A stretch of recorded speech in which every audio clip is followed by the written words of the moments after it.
Okay, everybody, let's welcome the champions of LIV Golf 2024, Ripper GC. We are joined by Lucas Herbert, our captain, Cam Smith, Mark Leishman, and Matt Jones. You guys did it. I was just saying to Cam what an incredible season that you guys have had. 2 wins, the incredible win in Adelaide, and then the exclamation point at the end of the season today. I want you just to tell me what's going through your head, how you're feeling. I'll start with you, Jonesy. It's undescribable, actually. I mean, I've got goosebumps right now thinking about it. Winning Australia was a highlight for all of us, but I think coming here and doing this as a team, the amount of, I wouldn't say stress, but watching that scoreboard all day was it was not comfortable out there at all for myself especially. But to be able to do it with these other 3 guys is amazing, and I couldn't be happier and more proud of being part of this team, and I'm looking forward to Smoko tomorrow. Leash, how you feeling? Yeah, feeling unbelievable. Obviously to be a part of this with these lads is pretty special. Crowds were great out there. It got really tight there towards the end, and anyone of the 4 teams could have won. So, yeah, special day. It's going to be awesome to celebrate this with the lads, and like Jonesy said, Smoko is going to taste amazing in the morning. Kat, how proud are you of your boys? Yeah, it was pretty unreal. I think, like Jonesy said and Leash said, watching the leaderboard today was pretty stressful, and I almost wanted to take my eye off it, but I couldn't. I was so intrigued at what we had to do, and so proud. There was something in me that was going to tell me that the boys were going to come through. I mean, the Gladiator, the last 4 of the 5 holes, pretty unbelievable. Really cool stuff. I mean, to be a part of this is unreal, especially with these guys. And Herbie, you've had such an awesome back half of the season. You have been so clutch and really secured a lot for Team Ripper. How proud do you feel of your contribution to this team, being your first year in, and tell us about this experience this year? Yeah, incredibly proud to finish off the way I have this season and to play the way I have this week as well. Pooji and I had an unbelievable match yesterday, and to sort of get over the line in that one, and then, to finish the way I did today, very, very proud, but also there's a feeling of massive gratitude because I really don't think I would have been able to do it without the help of these boys throughout the season. I feel like this is one of the best years I've ever had from a developmental point of view. What I've been able to learn off these guys, just being around them. Cam's been so gracious with his time. The boys have been so gracious with their advice throughout practice rounds, throughout just general chats, throughout Smoko. They've been amazing to me. So I feel like, if I was the one that kind of helped get the team over the line this week, these boys kind of earn it because they gave me so much advice and so much help this year that, we wouldn't be here without that. So I heard a little rumor from Leash and Herbie that you guys have this amazing boys trip tomorrow called Mad Monday that's taking place at Cam's house. How epic is this Mad Monday going to be now? I think it won't be Mad Monday. I think it'll be a period of sort of 3 or 4 days. It's a madness 72 hours, but yeah, I think the boys love a good time. I've never been this scared in my life. Cam, you're hosting them. What do you have planned? It's a Mad Monday is a term we use in Australia for all the footy teams that exit the finals early or win. The day after they're done, they generally all go up and dress up. So it's a costume party tomorrow. I don't know what these guys are coming at. It's all a surprise. So it'll be it'll be a good day. I've heard there's no phones allowed, so there'll be no actual photographic evidence of this. We'll get photos, but you won't see them. So I've said it before, I'll say it again, I get to spend a lot of time with all the teams out here, and you guys just have something special. You guys all are genuinely great friends, and I think above all else, you guys all have fun out here, like pretty much no matter what. You guys are having a good time and just enjoying yourselves. Can you talk about how important that is to the magic that you guys have created this season? Yeah, I think when you have guys that you genuinely care about, those moments out there with 3 or 4 holes to go, we're all pulling for each other. You can't replicate that. That's a feeling that only friends really get. Teammates is a cool thing, and of course you're playing for your team and all that stuff. But wanting to win as friends is almost cooler.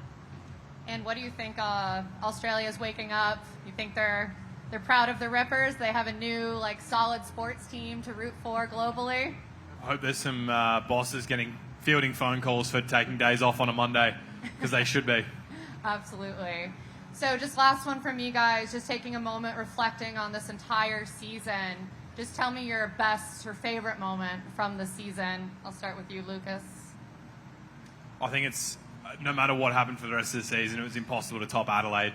Just the way that all unfolded, the playoff, the drama, just the way the public got behind us. I just don't think there was a better way. There just couldn't have been a better event than that. And that's honestly one of my favourite golfing memories, was the whole experience of Adelaide. So, yeah, for me, that entire week was just super special. Cam, favourite moment this season? Yeah, I'd probably agree with Herbie. I think Adelaide was pretty special. I think it was really special, again, to back it up in Singapore, especially coming off such a big week for us. Lots of commitments, lots of media. It's a very draining week, and then to go there in Singapore where it's so hot and there's a lot taken out of you and win again, I think was pretty good. Leash? Yeah, Adelaide was certainly a highlight, but I think I'm in it at the moment. My highlight for the year. To dig ourselves out of that hole yesterday, and then do what we did today, and be able to enjoy that last hole after Cam hit the fairway on 18. That was special. That's this is so cool. Just that anticipation of the celebration is pretty. So right now, even they're excited. Even they're excited when I hit a fairway. I'm ecstatic when I hit a fairway, but even my teammates are excited. Jonesy, best moment of the season. Yeah, I would say it's tough to compare Adelaide and here. They're very different. Winning in Australia it's tough to beat when winning in Australia, but to win here with these boys and what Leash and Herbie did yesterday to get us to this point, to give us a chance, it's tough to beat this one too, because we looked down and out, and for us to come back and do it today the way we did, I'd probably say this one right now. You guys are impossible not to root for. Congratulations. I'm so happy for you guys, so proud of you, and can't wait to see what you guys do next year. I'll pass it over to Mike. Thanks, Jane. There he is. So, apart from the wins and Mad Monday or Mad Next Week or whatever we're calling it, is there a story, maybe a behind-the-scenes story this year that kind of illustrates how close you guys really are, and maybe a meeting, maybe a party, maybe it's just a dinner that stood out in your mind? I would probably... Leash hosted a charity day for his charity Begin Again. And I think it wasn't even a second guess or a question as to whether any of us turned up. He asked us all, and it was like, yep, we'll be there. Whatever you need from us, whatever you need donated, whatever it is we can do to help you guys in what you're doing. I felt like for me that was a pretty good show of a family kind of environment, that none of us even hesitated to donate our time or money or, auction items. I know Cam gifted some stuff. It was... That to me that solidified what I thought about this being a very much a family environment. Mark, you have a Floyd? Yeah, I mean, obviously what Herbie just said, I appreciate that more than they know, and Audrey. For me, I think probably the celebration after Adelaide. We rented out the top floor of a pub and drank all the beer in there. The plane ride was pretty good too. And the plane ride to Singapore, yeah, that 2 days was pretty cool, and I think backing it up in Singapore was probably more impressive than anyone thought because of those 2 days. Matt, you guys for it? Yeah, no, what they said, the plane ride was pretty fun too. After Adelaide, all the way over to Singapore, we pushed pretty hard there, and that was a lot of fun. So Cam, we talked about this, I think, a week or two ago. but not having an individual win, but having all this team success.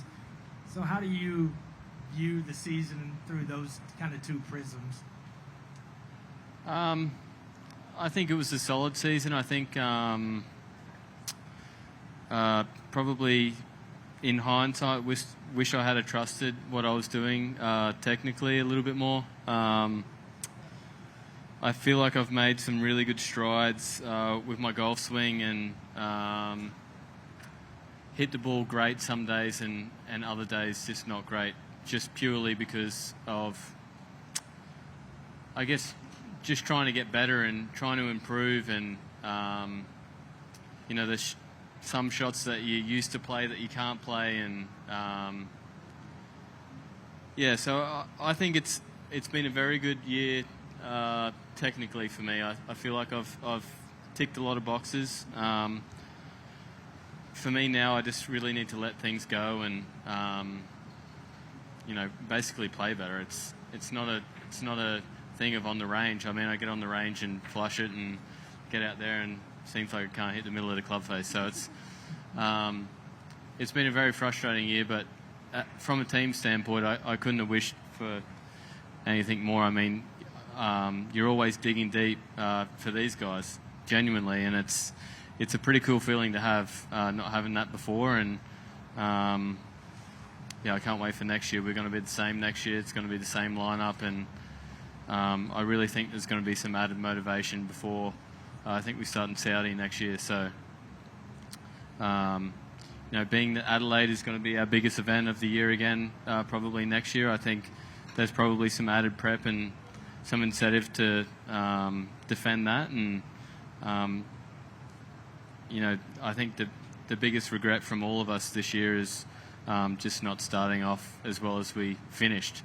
After from Adelaide onwards, I feel like we were the best team out here, and we need to be on our game from Saudi onwards next year.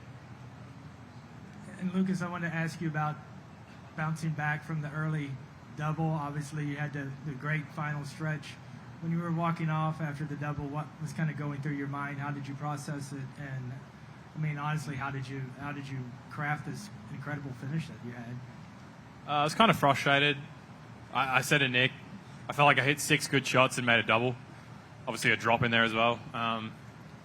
So I just reminded myself that, obviously I've been playing great last week and then this week. Obviously, I hit 6 good shots to make the double. So just don't carry that too much. Don't look at the scorecard too much, because it's not an accurate representation of the way I was playing. Obviously, yesterday I made a stack of birdies, so I knew that I had the ability to do that. And if I just stuck to my guns, then that would come. I just kind of needed to get out of my own way a little bit. Didn't need to force anything. Didn't need to do anything special. Didn't need to do anything ridiculous. Just get out of my own way. Let my own skill set, my own form, the way I'm playing, just let that come to fruition. And I kind of eventually got to that point on the 15th. And Matt, kind of a similar question. Without those 2 late birdies after the double, I mean, who knows if you guys are actually sitting up here? I mean, every shot obviously counts, but those two birdies are really huge down the stretch. It was a pretty poor double, but I knew I had 2 left in the back pocket, and I knew I was a good chance at birdieing 2. And if you hit the fairway to that pin, you got a chance I can draw it into that pin. So it was a good way to finish. Finishing on 3 was a bit tough, but I hit a good shot there and had like a 25-footer for birdie and just lagged it down there. I wasn't too happy after the double, considering I saw us just tie the lead and then we would have gone 2 back, but someone birdied to go 1 back or tied. So I knew we were still fighting. I knew the boys would still be fighting. Were any of you guys aware of a stretch? There was a 2-hole stretch, so that's 8 scores. And you had 6 birdies in that stretch, and that really kind of flipped the script a little bit and got you the lead. Were you guys aware of that at all? It's kind of midway in the back 9 there. It's tricky to kind of know who's doing what at specific times, but definitely when you see, if we're at 6 under, we move to 7 or 8, it's not surprising. I know what these guys are like. I know what they're like under the pressure. So it was almost like I was kind of expecting us to probably rise at the end there because I just knew how good these boys are under the pump. Good. Yeah. Here's Oh, my last question. What's your thought on being called the Gladiator? He loves it. Look at him. Did his chest poke out a little bit then? All right, Country Club Adjacent over here. Definitely guys. worse nicknames to be called. Hi, Griff Pippen from Country Club Adjacent. Congratulations on your win. On a scale from 1 to blacking out and waking up in a McDonald's parking lot, how drunk are you guys going to get in the next few days, and what are we drinking? Beer. I hope he doesn't drink beer, but beer. Why do you hope he doesn't drink beer? No, he doesn't. He's just a seltzer guy. Okay, Leishman, what are you drinking? Yeah, I'll be drinking just beers. I'll stay off the shots and all that sort of stuff. I've got Responsible. Kids. Yeah, I'll just beer, probably Miller Lite, something We've like got that. some Leishman lagers for tomorrow. I'm going to be sipping on some tequila. Oh, you're the fun one in the group. No. There'll be plenty of beer too, but there'll be tequila and margaritas and martinis, espresso martinis. He's fun until he goes to sleep at 2:30 in the afternoon. I'm old. Thank you, guys. Here, you got one over here, guys. Yes, thank you. Congratulations. I really enjoyed watching you guys play. I enjoyed the whole LIV experience. My name's Pat Wheeler. I write for a golf correspondent for Tyler, Texas paper, about 100 miles east of here. I wanted to ask you guys, this is the best field that we've had in North Texas in some time. And just wanted to get your impressions of playing in Texas with all the golf history that we have in Texas. We're kind of proud like the Aussies, you know, Texans are. And did it feel like home being so hot and dusty, kind of an outback type feel? But just your thoughts on playing in North Texas, the course, the crowd, and that kind of thing. I've always loved coming to Texas. I think it's a great spot. I think the golf. You're right. The golf course this week was very much like home. It played a lot like home. Probably the greens had a little bit different grasses, but other than that, it was. It was exactly like home. You're hitting different shots. You're hitting different shapes. It was windy like home. It was hot. So, yeah, there was a lot of things, coming into the week that we liked, and it was good to, get it done. Just curious, how do you learn a new course like this so quickly? Is that just you and your caddies just figure it out in a day or two, or what? We have great rats that walk the course morning and night to figure out where the hell to hit it because it's hot out there. So we want to spend as little time out there as possible. So those boys, they deserve a lot of props because, they had this place figured out really, really well. And like Cam said, it played amazing. I think it was a great venue for the team championship. Some really good pins there for the match play over the first couple of days and some great green complexes as well. So, yeah, like Cam said, really enjoy coming to Texas. I feel like Leash and I would have felt at home with a very dry heat and quite windy. So we really enjoyed it, and obviously sitting up here celebrating is probably proof of that. And I'm assuming you guys played a lot growing up together in different tournaments in Australia and that kind of thing. Lucas and I did as juniors. Lucas is a year or two younger than me, so I kind of went out of junior golf into amateur golf.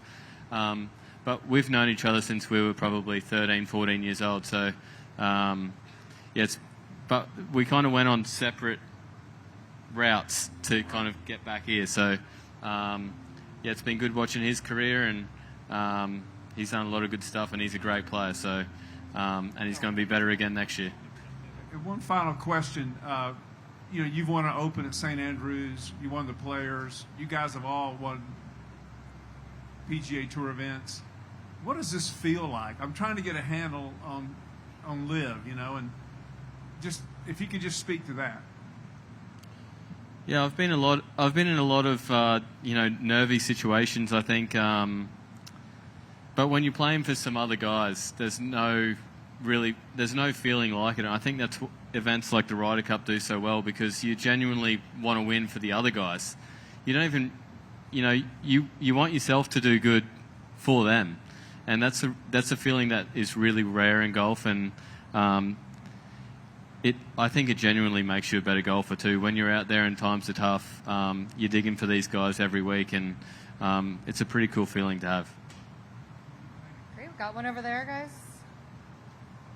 Leash, you said earlier in the week that what was already a good year would become a really good year with victory today. Did you maybe underclub a bit with that analogy? Was it only a really good year? Yeah, I mean, it turned into a great year, I think. You know, I don't think I've ever won 3 events, you know, they're team events. I don't think I've ever won 3 professional events in a year. Obviously, we all would have liked to have thrown in an individual win, no doubt about that. But I think if you had said that you're going to win twice during the season and then win the team championship, but none of you are going to win individually, I think, well, I would have taken it. Just to be able to celebrate with these boys is pretty special. I mean, it's something that you don't normally get to do in golf, but here you do. So it's pretty awesome. And Cam, you mentioned the Gladiator, 4 birdies his last 5 holes. Matt bounced back from that double on 18 with birdies on 1 and 2. What makes this team such good closers? We're Aussies. No, I think there's, you know, at no point today did I feel like we were under the pump or had to do anything. I think there's a genuine feeling within the team that these guys are going to do the best. And, I mean, having these 3 guys up here with me, I mean, I don't think I'd want any other 3 guys closing a tournament. You know, and that's what our team is about. We've come second a couple of years this year as well, and yeah, kind of when you think you're going to win. So I think that moment when you get kind of disappointed, you know, getting out here on Sunday and actually doing it makes these moments a lot better. But we should have done it a couple more times too, I think, without being greedy. Okay, last one from Joy.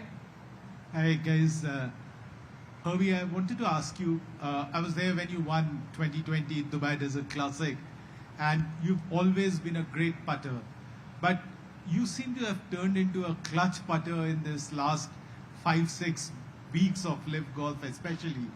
I mean, is that something that part of developmental, you said this was the best year as a development, as a golfer, and did Cam have a role to play in that? Yeah, I think a little bit. Cam and I are both great putters. He's probably just got me covered, but we think about putting very, very differently. We can't. It's almost like completely opposite ends of the scale when it comes to the way we kind of look at putts. So I've almost had to kind of take what he says and then change it into a language that makes sense to me. So yeah, I've had a little bit of developmental work and help from Cam in that perspective. It's been a little tricky because he thinks about it so differently from me. But yeah, look, I think I've been a good putter most of my career. I've obviously had a very good few weeks in just trusting that and yeah, kind of not getting in my own way with it. Just understanding that yeah, it's a real skill. It's a real asset of mine as a skill set. It's definitely the strongest part of my game. So yeah, just kind of not getting in the way and you know, really believing that. That was the last couple of days when I made the putts I have, just really believing in the fact that, you know, I am obviously very, very good at holding putts when I need to and trying not to let the moment get too bigger than it kind of needs to be. And Cam, I wanted to ask you, the last hole, I didn't see it on television. I was out there, and I think you hit a driver. I thought you were very close to the water. I'm sure you would have known that you were leading by 2 shots at that time. Can you just take us through that, why you hit the driver, especially since you've been saying that you've been struggling with that particular club throughout the year? I mean, it's pretty simple. You don't win golf tournaments by not being aggressive. Everyone's so good out here, even with the 2-shot lead. I mean, if I make a bogey there and Dustin makes a birdie, we're back down there again. So just a mindset of remaining aggressive, not changing your game plan.